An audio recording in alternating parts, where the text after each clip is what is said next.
Life is full of less than serendipitous moments. I saw this game called Mixtape on sale the other day, which looked like this linear sim with some narrative-driven elements at a glance. I passed it over, but when I opened social media, everybody was talking about it.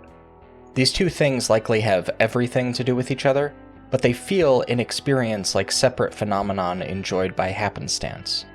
The polarization of the response to the game had me looking to try it for myself, which is basically how we got here. But Mixtape is an experience. While the common complaint that the game lacks fail states and thus does not contain actual gameplay is not true on multiple fronts, it's also the case that Mixtape defies the format of that particular type of criticism.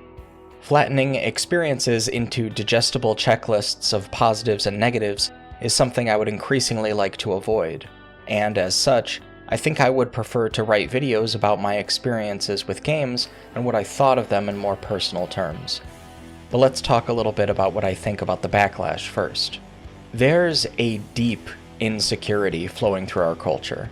I know people are probably familiar with that Isaac Asimov quote about American society being profoundly anti-intellectual, but it comes out in ways that you might not expect. It's not all abstract elitism. Everywhere you look, people are getting upset at other people for enjoying films that they think take themselves too seriously, and thus are understood to be for smart people, which feels alienating. Or otherwise they're pissed off at people for using words that they usually don't hear. It all has the same tone. What, do you think you're better than me? In many ways, mainstream American culture is increasingly homogenized, acquiring a cosmopolitan corporate sheen that casts the whole nation in the shadow of Times Square and Wall Street, or the nostalgia of growing up in the suburbs, hence this game's public reception. In other ways, however, even the most rigid suburb and ritziest city have the aura of a small town, where speaking and acting in a certain way is understood to be a casual acknowledgement that you belong here, and the introduction of anything new, as always occurs in intellectual pursuits eventually, is understood to be in violation of this code. In the same way that Americans often see the world itself as America-lite, they can easily ignore that not everywhere is or has always been like this. Such is the state of gaming discourse. All ruptures, including the presentation of new ideas or alternative ways of seeing, are understood to mean a threat to an unimposed, shall we say natural, status quo. This is an implicit understanding in many gaming spaces, and especially in social spaces, that are less about playing games and more about identifying as someone who plays games. It tends to reign supreme. I will allow myself to make a more current cultural reference here. In the film Ratatouille, the critic Anton Ego says over the ending of the film, "The time in which the critic risks anything is in the discovery and defense of something new." I am not a games journalist, I am not any kind of journalist, but the sincere exploration of art, which I maintain video games should be understood to be, is the responsibility of the critic. As such, my effort will always be to be sincere, and any self-aware insecurity born out increasingly in a culture that is conscious of always being watched and always policing how one is seen tends to suppress sincerity. The narration given by the main character of Mixtape, Stacy, is forward and approximates the intimacy of conversation. Music can be an indirect dialogue, as can film, and this video game, allows for this without subtlety. Analogues within its own genre notwithstanding, Mixtape feels somewhere within the gap between Train Spotting and Ferris Bueller's Day Off, the latter of which was a comparison I observed online. It is a funny thought to compare a film where the titular protagonist sings the Beatles' Twist and Shout to a video game where the characters directly introduce Joy Division's atmosphere to the player. I also saw a number of people call this game slop, which reminded me of a scrapped video essay concept I discarded for being too combative, tentatively titled "It's Not Slop, You Guys Are Just Mean," which I feel is an appropriate response here. Perhaps this game is not slop and you are simply too self-aware, too busy commenting on your experiences to even have them in the first place, too aware like Stacy of what the soundtrack to your film would be, if your life was one, to really see its central conflict for what it is. Some people want to be cool so badly that they forget themselves, and though it feels distant now, this was largely what the disaffected nihilism of the 2000s existed in response to. I was born in the 90s, so Mixtape is distant enough from my own coming of age to feel like someone else's life, but also close enough to feel like my own existed in its context. There's a kind of poetry in Mixtape's actual gameplay. In some sections, characters explore their local environments, remarking on things around them, giving a sense of a lived-in world that is confining, mirroring in turn the narrative of a town the characters are ready to escape. Alternatively, the linear sections can, with some light mechanical interference, mostly be completed without acquiring special achievements and objectives in the most low-effort way possible. But this in turn calls attention to the fact that it is what you do with the journey from point A to point B that makes it significant or memorable. This is ludonarrative resonance, rather than a shooter about how wars are bad, or a game players pick up because they want to swing a sword about a character who must lay down their sword. Mixtape is a game whose experiences play into and cooperate with its narrative structure. Rather than coming-of-age walking simulator millennial slop or whatever people are saying, I think this genre of game can best be described as West Coasting through life. In the story, Stacy must overcome her friction with the people around her, while facing the tension in her desire to flee her environment with the way that that environment has brought her together with the people she values. A fight between two of the characters actually reminded me of a real experience I once had with a friend. When I was in high school, I was basically a loser, which I still am, but I used to be too, and I met some great people who made the time there more bearable. One of them, a friend of mine who we'll call FK, had long hair and glasses. He played guitar and loped down the halls with his headphones on. He was taller than me and could, and did, princess carry me up the hill where we hung out sometimes after school.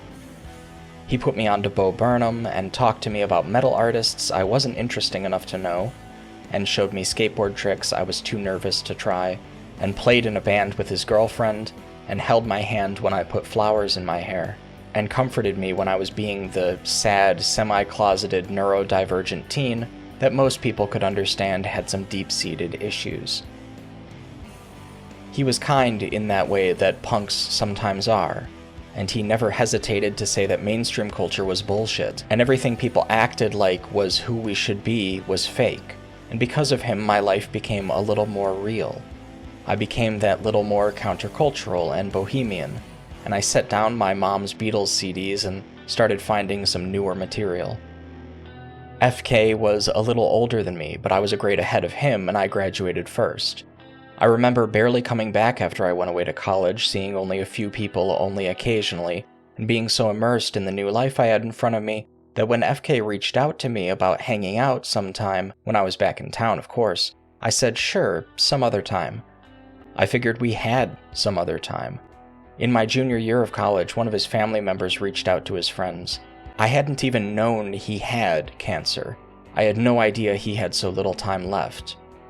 I came back into town for his wake.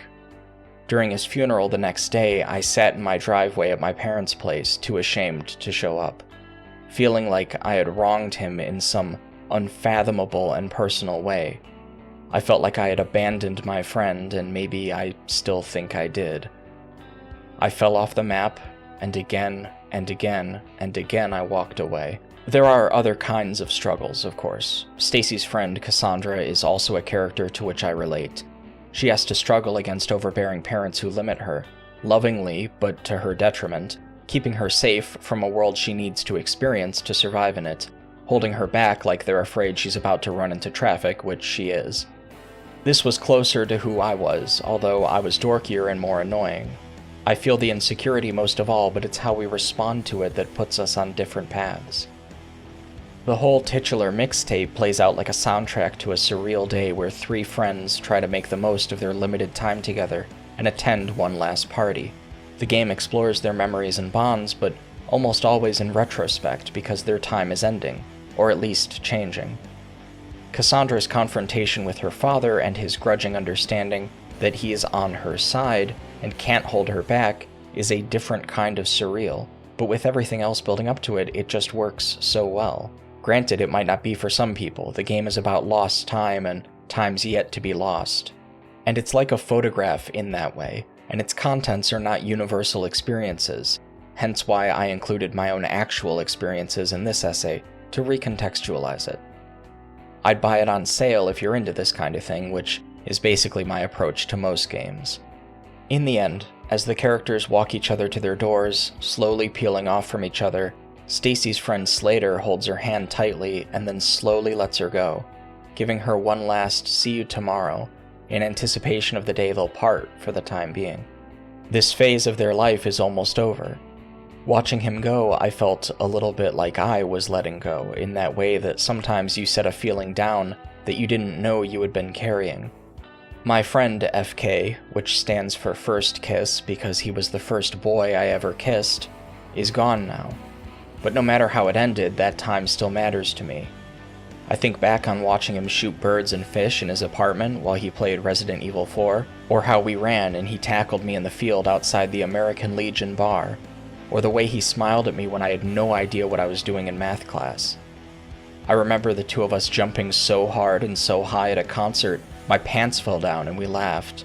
I remember our arguments, and I remember feeling like we were better somehow than the cooler and richer kids, because we understood what it meant to be different and to not be ashamed, which is always easier when you have someone to hold your hand through it. Those times fell right out of the present like it was the back of a truck, shrinking into the distance. I wish it wasn't past, and there are some moments I wish I could live in like a Polaroid. But it's over, isn't it? You can't go back. There's no there. To be stuck in that place you left behind is like being on life support. The right thing is to move on without forgetting.